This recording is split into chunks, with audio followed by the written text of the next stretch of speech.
Welcome, ladies and gentlemen, to this very special edition of the BigFooty Bombercast for season 2022. I'm your host, Bonser34, and this evening I am not joined by the Grizz, but instead I am joined by Peter Holden from WARF Radio, but he's also better known as CrowdedHouse on the forum, and he is the Essendon expert, well, the Essendon board expert at the very least. I'll let him decide if he is the Essendon expert on all things VFL and AFLW. How are you this evening, Peter? Yeah, not too bad at all, Bonser, and I'm going to warn everyone, I'm going to take off my WARF Radio hat being an unbiased commentator, and I'm going to leave that aside, and I'm going to put on my very biased bomber beanie for the next half hour or so.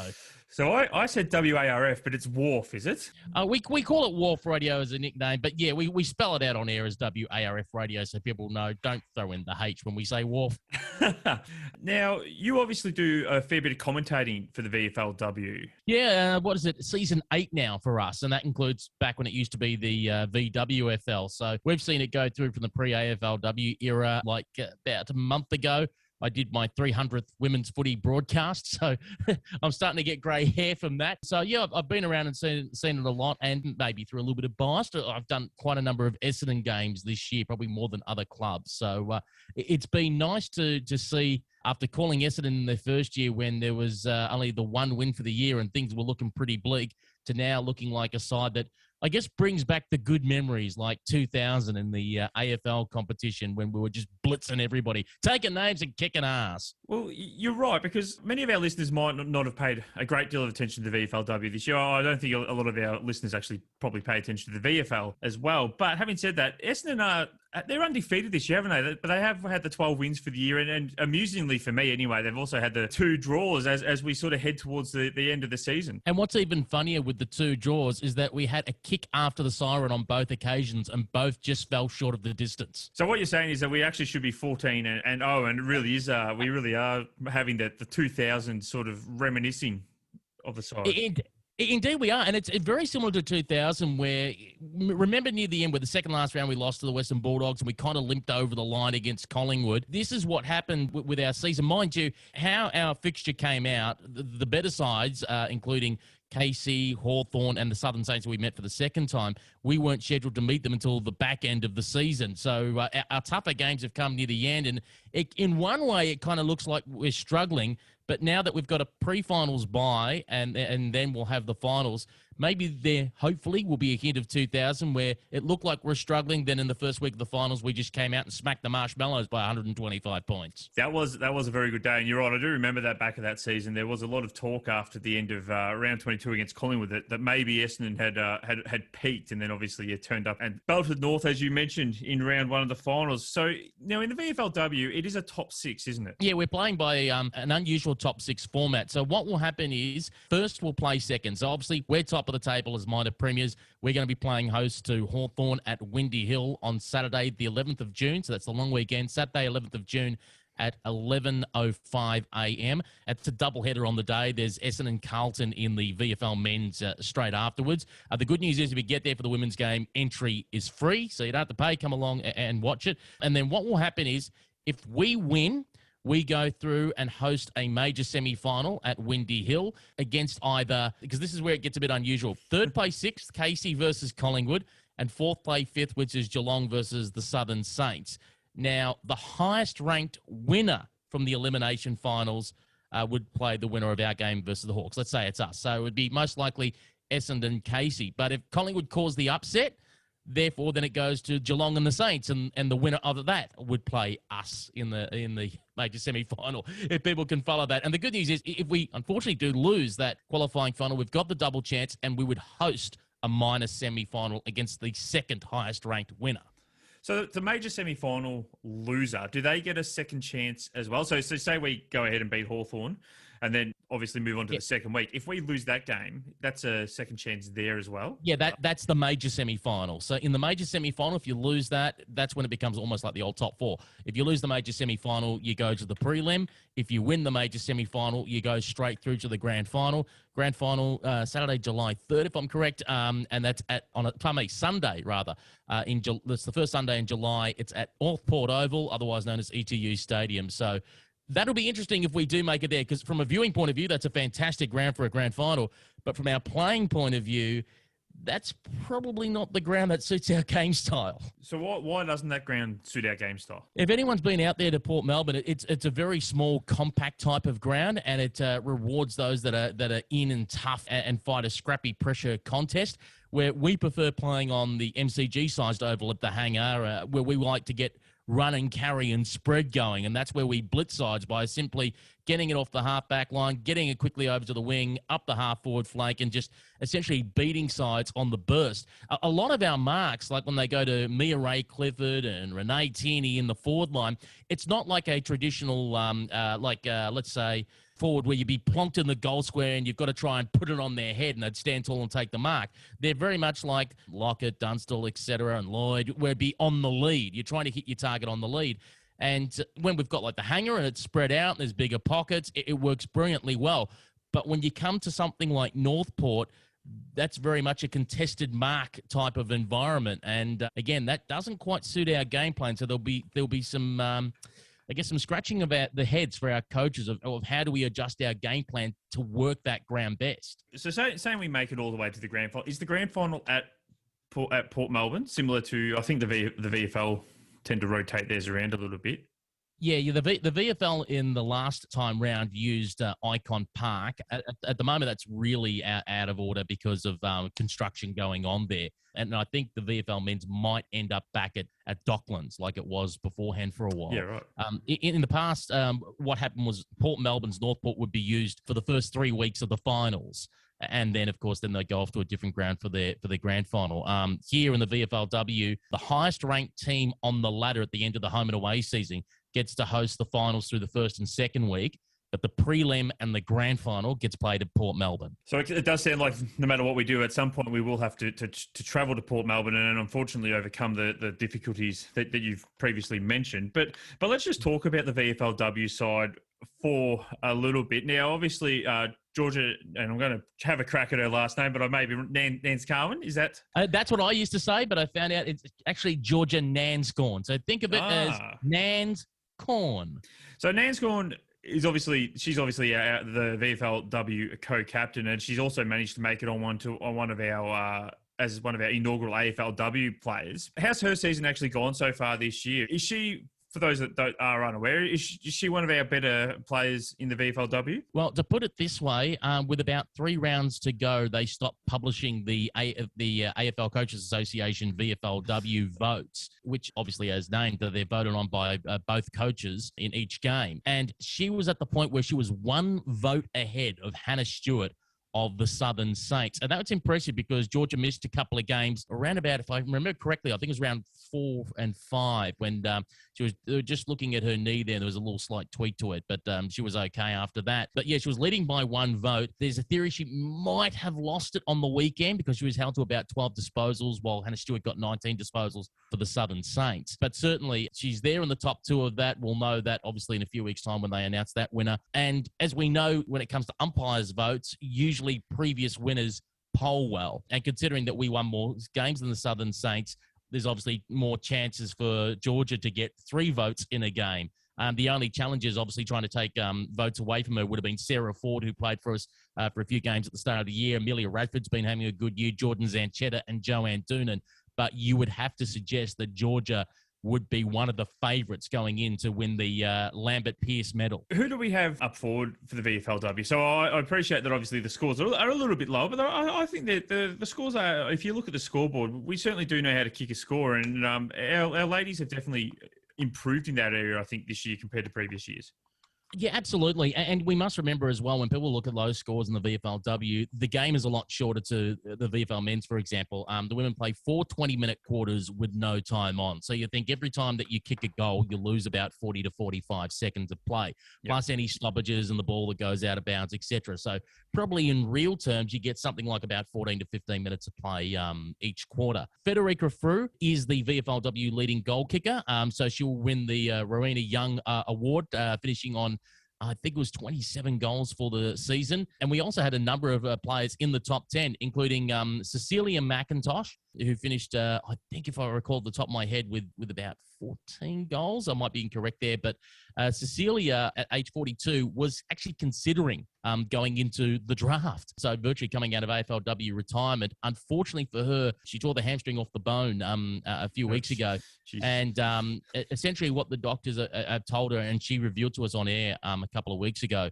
was that we can get you through a VFLW finals campaign if you look after it right, but essentially there is no chance of playing AFLW. So she's calling time on her career at the end of this VFLW finals campaign. So obviously the girls have something to look forward to. Mia Ray Clifford has been up front for us, co-captain. She's kicked 20 goals for the year. Renee Tierney is sitting on 16 goals. She's doing well. We've also got Grace Dicker on 11 goals. So, we've got a fair spread of goal kickers. So we don't truly rely on one key forward. No 2-meter Peter for us, per se. So we do have multiple options to goal, which has been pretty good. But the scores have been drying up in the last few weeks, which is a little bit of a concern. But we have been playing some of the better sides towards the back end of the season, though, in terms of the scores drying up. So if I look at the fixture, it probably doesn't really come as a great surprise that we're not playing the free-flowing football that maybe we saw earlier in the season. Exactly, and we're starting to feel the pinch with the injuries. Like I said, Cecilia McIntosh had been out. Eloise Ashley Cooper, our club, reigning club best and fairest, had been out as well. Unfortunately, we lost Nicole Julian for a couple of weeks. I hope she'll be back during maybe week 2 of the finals. She did her calf in that game against the Southern Saints. So there's been a few players that have had a little bit of niggling injuries and a few that got affected by health and safety protocols as well near the end of the season.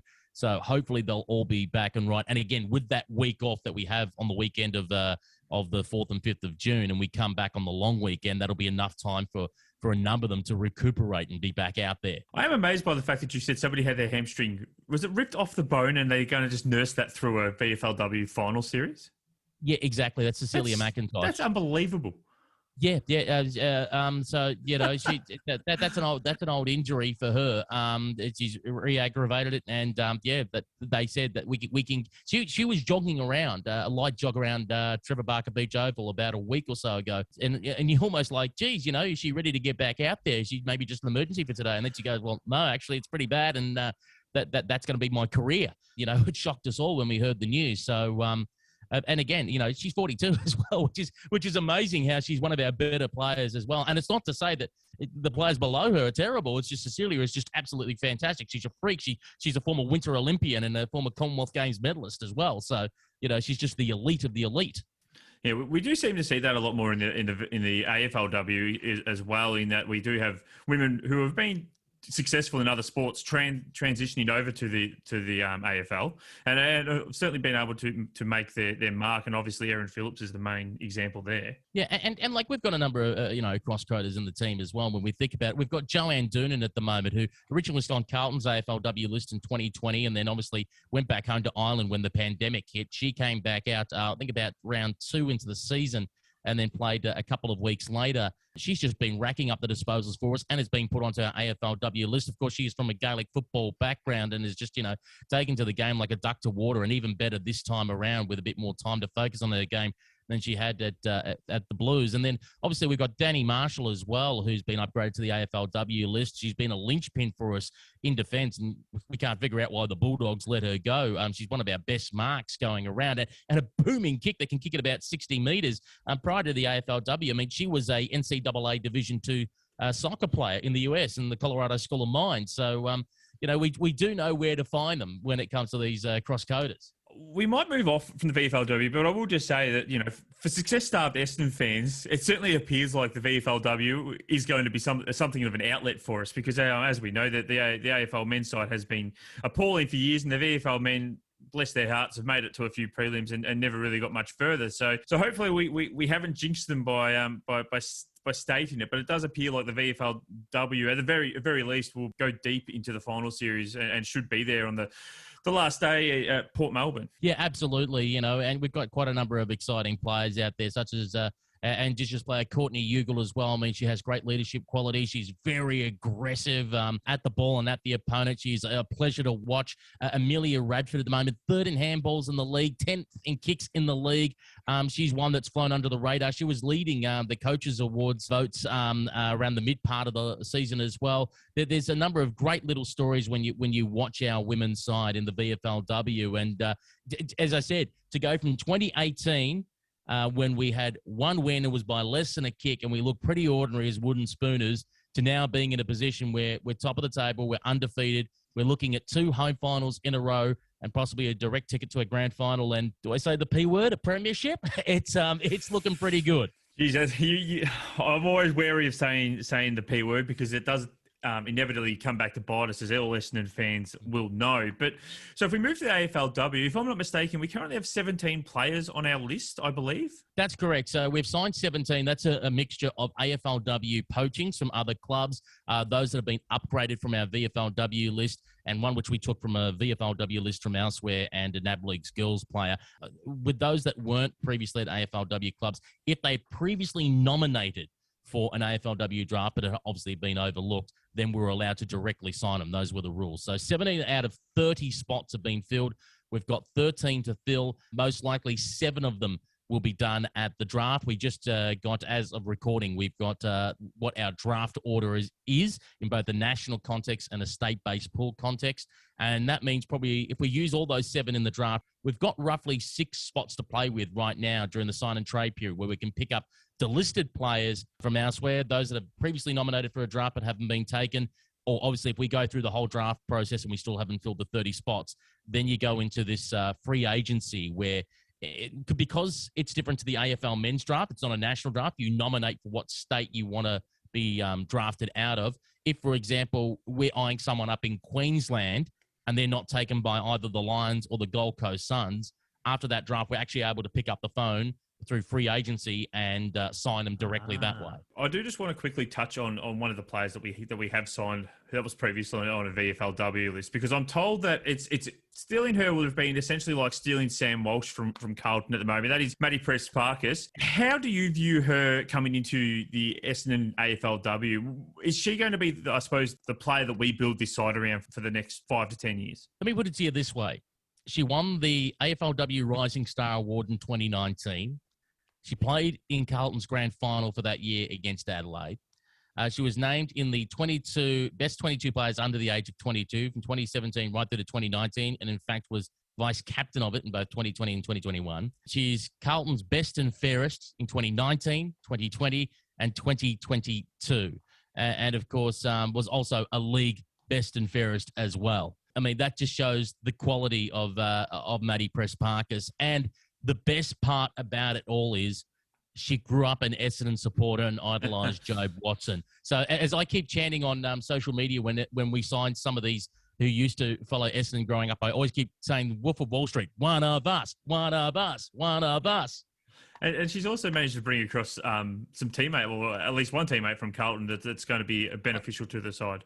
Well, technically 2. One AFLW player, Georgia G, and apparently the nickname for them was Velcro, that they've stuck together like Velcro. They're always seen together, and that was the case. They were both seen together at Windy Hill, cheering on our side against the KC Demons. Georgia G, now people look at her and go, oh, she's a small, slight frame. It's like, no, she can actually pack a serious punch when it comes to tackling, and she's a tough, fierce player. She's a mid who can push forward, will generally play in the forward half of the ground and can act as a goal sneak as well. So she's an exciting player to add. And then also coming along from Carlton, but off their VFLW list, is the number 1 ruck when it comes to hit-outs in the VFLW in Georgia Borg. And what's even sweeter, if you actually check the Essendon Football Club website and the honour roll this year for members who have been members for 10 years, she's a 10-year member of the Essendon Football Club. One of us, one of us. It really must be great for these women to, I mean, they grew up hoping that this would be where they'd end up. And now to be able to play out your childhood dream is something that's very exciting for a lot of them. Early predictions, though. So are we looking at Nanscorn as likely to be our inaugural captain, or do you think they will do something like maybe give it to Maddie Press-Parkis or even somebody else that you can see taking that mantle? Yeah, that's very tricky. That is generally a very tricky question, because remember, Georgia was captain for us in the VFLW last year, and this year split the honours. She's co-captain with Mia Ray Clifford. So it'll be interesting to see if they do go with her, simply because Georgia's now 30, so more see it as, okay, a more mature, experienced leader who can front the press, and obviously everyone knows her for her leaderships and her elite athlete background as a former hockey roo. Or will they go with Maddie, because Maddie will be starting to edge closer to her mid-20s now, and there might be a school of thought of, well, Maddie's an Essendon supporter growing up and will just beam and scream everything Essendon as she speaks. So it's a good call. It obviously comes down to the players in the end. My gut instinct is they'll kick off first with Georgia. She'll probably take the reins for a couple of years. And then I think more as Maddie hits around 26, 27 years of age, might handball it then for Maddie to take over the reins. And this isn't going to be Georgia's first crack at the AFLW, is it? Because she did play for North Melbourne, albeit briefly, in 2019. Yeah, so what happened was after she decided to part way with the Hockey Roos back in around 2018, she ended up playing state league football in WA, which many people don't remember, as she played with Swan Districts under Nicole Graves as coach. And then when Nicole left to become general manager at Carlton AFLW, Cara Antonio, who plays for the Fremantle Dockers, took over as coach of Swan Districts, and Georgia played under her. But I think she had an injury niggle at that time, so only got in like a handful of games. Then she went to North Melbourne because she happened to know Laura Kane at North Melbourne through University High School. And out of luck, of course, now Laura's a competition manager at the AFL. And Georgia played there North, but there was a couple of problems. One, they mischaracterised her and thought that she was going to be like, because she was a striker in hockey, she'll be naturally a forward in footy. In fact, she wasn't. She'd end up being more of a midfielder. And when they did start to realise that she'd be a midfielder, the problem was North Melbourne AFLW has got a stacked midfield. Yeah. So there was just, as I spoke to their coach, Scott Gowans, after she got delisted, he goes, we'd love to keep her, but says there's just simply not the space here for her. So obviously after that, she got delisted and just wanted to play at Essendon and just wanted to play VFL for a while, and now is ready to go back with AFLW. And the great thing is she purposely said that she wanted to play with Essendon because the year that she had in 2019, she could have easily had nominated for the draft and, had Melbourne take her because she was a Melbourne supporter growing up. But no, just loved Essendon so much. She said that she didn't want to go anywhere else. Well, that's something that'll be music to a lot of people's ears because, as we know, a lot of Essendon fans do like to see the Essendon supporter growing up, so to speak, playing out their childhood dream. But we will touch on the draft here. So I actually have had a look at the order today, and I do have a question for you. Is there a method to how this order is actually organised? Because I look at the draft and go, well, Essendon have got pick 4 and 8. Hawthorn have somehow got picks 2, 6, 9, and 10. Sydney have got 1, 5, 11, 12, and 13. Is this because we've signed, Matty Prasparkas, Bonnie Toogood, all these other players from the other AFLW sides? We've sort of been almost penalised by not getting as many of the top draft picks that some of these other sides have got? Yeah, exactly. That's what they've done. I mean, there was thinking that for the first 8 picks they were going to do like a reverse snake order, such as if Sydney got pick 1, that means they'd get pick 8 as their second pick. And whoever got pick 2 would get pick 7 and so forth. Instead, no, the AFL's looked at it in a way and just judged it as in, okay, who ended up poaching well and who was terrible at it? So if anything, it rewards, in a way, it rewards us to say, hey, we did a very good job and we poached some very good players, so we get penalised that way. Same as Port Adelaide, they've picked up some okay players where Hawthorn have got, if you look at Hawthorn's list, they didn't really pick up any A-graders at all. And it's the same, like the Swans, what best player they got was Brooke Lachlan. Now, Brooke's a good player, but she's not elite. She's not an Erin Phillips and Emma Carney or Matty Prasparkas, so to speak. So, so unfortunately we've been penalised a little bit for being so well at picking the mature age players that are out there in the AFLW.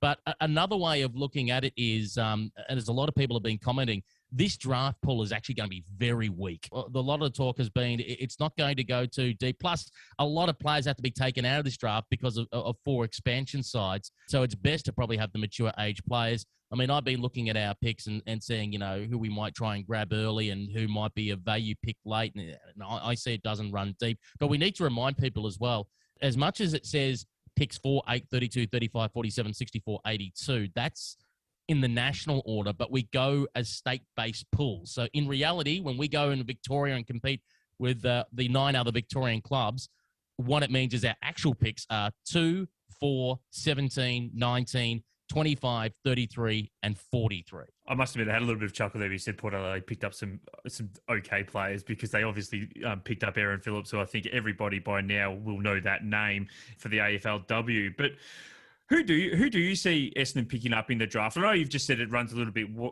weak or shallow this year. I prefer to use the word shallow than weak. But who do you see as probably the favourite for our pick? I mean, when you look at the current 17 players that Essendon have signed, where's the weaknesses, do you think, for the AFLW side when they do start their season later this year?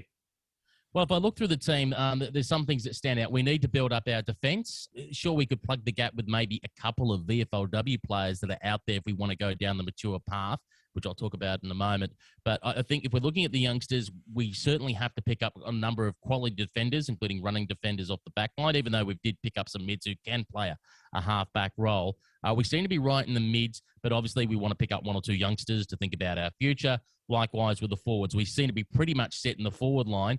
Again, we just need to pick up 1 or 2 youngsters that are developing that will think about our future. The ruck is where we're at our absolute weakest, and we certainly need a key ruck. But if you look at the draft, the only spanner in the work that's been thrown there of late is a girl called Zali Goldsworth out of Albury, who was expected to be in the New South Wales pool for GWS and Sydney to get, but she says, well, Albury's closer to Melbourne, so I'm nominating for Victoria, and she's a very good footballer, so everyone's like, well, you know, how's she going to shake up in the top 4? But the presumptive number 1 at the moment out there is Montana Ham from the Western Jets, is a big body inside mid. Unfortunately, I think the Hawks are going to get to her. So if you look at the Rookie Me Central Power Rankings, the next best cab off the rank, they reckon, is Jasmine Fleming from the Oakley Chargers. And you might remember the Fleming name. That is because she is the daughter of Australian quick Damien Fleming and netballer Wendy O'Donnell. So she's got some very good sporting roots in her. She's a midfielder with an elite right foot. So probably she's the player that we're going to pick up. I reckon we go a mid straight away just to give us that nice little bit of insurance. Then after that, when it comes to our second pick, it depends on what Hawthorn does next. I mean, presumptively, they reckon the third pick on their power rankings would be Charlotte Bascarin from the Western Jets, an outside mid that can play half-back flank. She's someone that would really like to get if she was available. Or if she gets taken, it doesn't matter because what they ranked as 4th was Amber Clark from the Dandenong Stingrays, who's a lightning quick defender, the quickest player in the NAB League girls competition. So she would give us some handy run off the half-back flank. Either that, or if we wanted to go tall, we've got Mackenzie Erdley from the Dandenong Stingrays, 181 centimetres tall, a quick rebounding defender. And I think personally we need to get her any way we can because as much as we've got 2 talls already, we've got Marshall and we've got Elise Gamble. The trick is during the season, Danny Marshall's going to turn 31. So let's say on the good side, Danny has 4 or 5 good seasons in her, but an 18-year-old, if we take now, will be 23 by the time Danny may hang up the boots. And plus, we need some insurance as well because Elise Gamble, as much as she's 24 and a quality player that's taken from the Western Bulldogs, Elise has had injury problems in the past. So we do need some insurance there. And I think Mackenzie Erdley would be ideal. So most likely, we'll probably get Fleming, and then it'll be a case of, do we want to go Clark, the quick defender, or do we want to go the tall defender in Erdley? I dare say there'll be a lot of Essendon fans out there who is pricked up at the name Fleming because you're right, it's a very famous Australian last name. I'm going to go really early here on you because obviously we haven't had the draft yet and we've only put half our list together. But coming into the AFLW season later in the year, there is a little bit of a haves and have-nots in the AFLW. There's always, to me, if you look at the ladder, you look at the results, there does tend to be a little bit of divide. Where would you see Essendon falling in that divide? Is there a chance that we could genuinely contend for a premiership in our first year as an expansion club? Or is that just a little bit of wishful thinking because the established clubs, although they are losing players, are still going to have that better, more cohesive nucleus than an expansion side? I'd love to be positive and say, yes, we're going for the flag. But in reality, we're a couple of elite players off of being able to do that. We don't have the eliteness or the tightness of Melbourne or North Melbourne for that matter, even though they've lost a couple of players, or the tightness of the Brisbane Lions. And even the Adelaide Crows didn't lose too many. So they've still got quite a few number of good players there. Still the Marinoff and Randall, etc. and Hatchard that'll be running around for them. So the top end of the table will still be there and still a headache to beat. If anything, I'd be absolutely ecstatic if we could make 7th or 8th and make finals in our first year. That would be a big win. For me, par for the course is we've got to get to or get past 12th.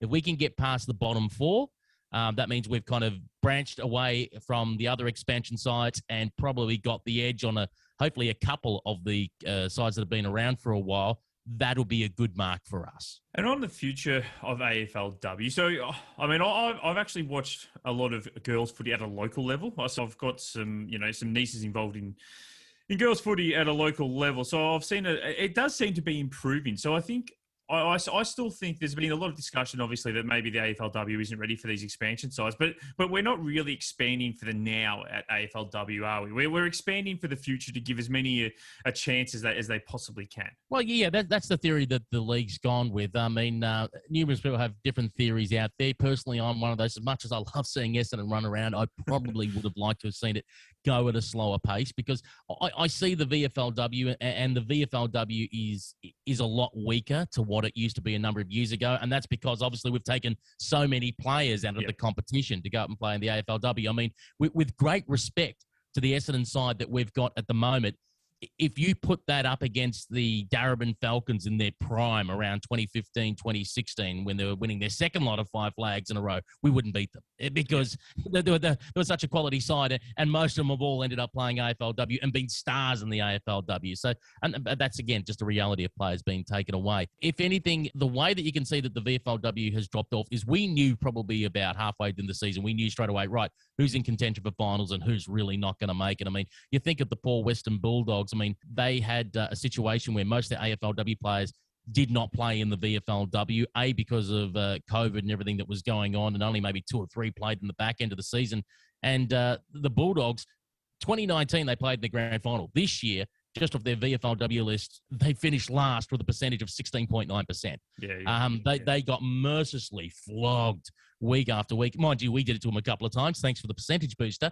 But there is a big gap. Like, if I see clubs like Williamstown and Darebin as standalones, I mean, both of them every now and again can pull off an upset, but they really can't challenge for the flag unless they somehow manage to pull in some ex-AFLW footballers. Because the funny thing is, when you drop down those 1 or 2 AFLW footballers, my God, they make the world of a difference, and they're a class above anything running around the VFLW. I mean, that's what happened with for our example, our program this year.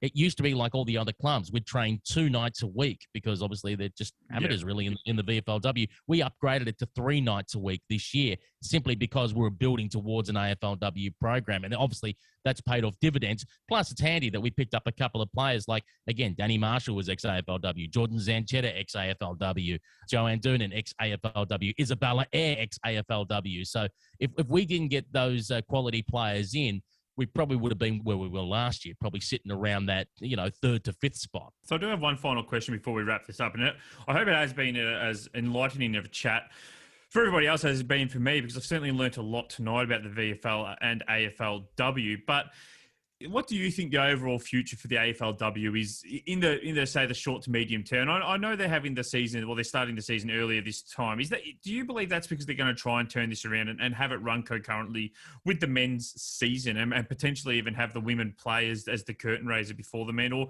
do you think they're always going to try and keep them separate? It's a very difficult question, and unfortunately no one knows at the moment. And that comes down to the last CBA that was negotiated. They were going to try and negotiate for a 3-year deal. The women got the pay rise, but they end up negotiating only a 1-year deal. And that's because the big sticking point is that the women wanted the games to expand. At the moment, we're going to have a 10-round season with 18 teams playing. They wanted it to go 10 this season, 12 the next season, 14 the season after, eventually building up to everyone plays each other once, like a proper competition, and everyone being paid full time. But the AFL went to the table for the CBA saying, no, over the next 3 years, it'll be 10 rounds, 10 rounds, 10 rounds. Okay. And the women are getting frustrated on that, saying, well, where does the competition grow?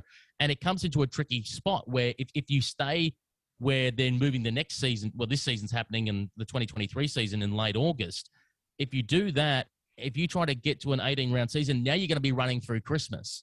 what do you do? Are you going to stop or are you going to keep playing through Christmas? So that's a big point. Do you move the season to start a little bit earlier into the men's season? And does it get drowned out in the race to the finals during the men's season? It's coming to a point soon where I think the decision has to be made.